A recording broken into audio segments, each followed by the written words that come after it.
Hello friends, இன்றைக்கி நம்ம சுவையான கோதுமை பிரெட் அல்வா எப்படி செய்யலான்னு பார்க்கலாம். அதுக்கு நம்ம சேனலை சப்ஸ்கிரைப் பண்ணிவிட்டு பக்கத்துக்கு பெல் ஐக்கனை கிளிக் பண்ணிக்கோங்க. இந்த வீடியோக்கு ஒரு லைக் போட்டு நம்ம வீடியோஸை ஃப்ரெண்ட்ஸுக்கு ஷேர் பண்ணுங்கள். வாங்க வீடியோக்குள்ளே போகலாம்.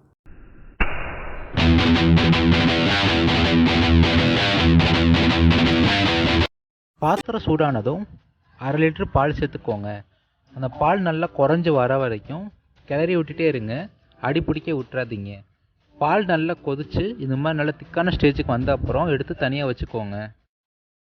அப்புறம் 10 நார்மல் சைஸ் கோதுமை பிரெட்டை மிக்சரில் போட்டு இது மாதிரி பவுடர் ஆக்கி எடுத்துக்கோங்க.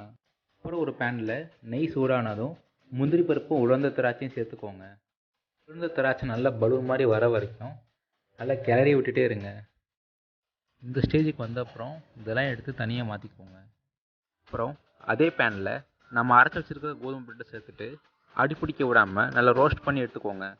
நல்லா ரோஸ்ட் ஆன அப்புறம் அதை எடுத்து தனியாக மாற்றிக்கோங்க. இப்போ மறுபடியும் அதே பேனில் 1 கப் தண்ணி சேர்த்துக்கோங்க. தண்ணி சேர்த்த அப்புறம் 150 கிராம் சர்க்கரை சேர்த்துக்கோங்க. சர்க்கரை சேர்த்த அப்புறம் நல்லா கொதிச்சு வர வரைக்கும் கிளறி விட்டுட்டே இருங்க.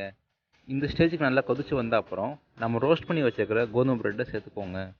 இப்போது அந்த ஜீராலாம் பிரெட்டில் நல்லா மிக்ஸ் ஆகிற மாதிரி கலந்து விட்டுட்டே இருங்க. அப்புறம் 2 டேபிள் ஸ்பூன் நெய் சேர்த்துக்கோங்க. நெய் சேர்த்த அப்புறம் நம்ம வறுத்து வச்சுக்கிற முந்திரி பருப்பும் உலர்ந்த திராட்சையும் சேர்த்துட்டு நல்லா கிளறி விடுங்க.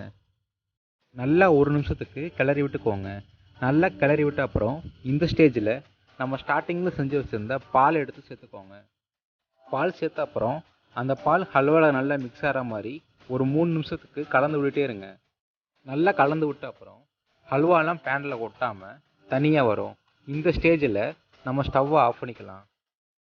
அவ்வளோதான், நம்ம கோதுமை பிரெட் அல்வா ரெடி ஆயிடுச்சு.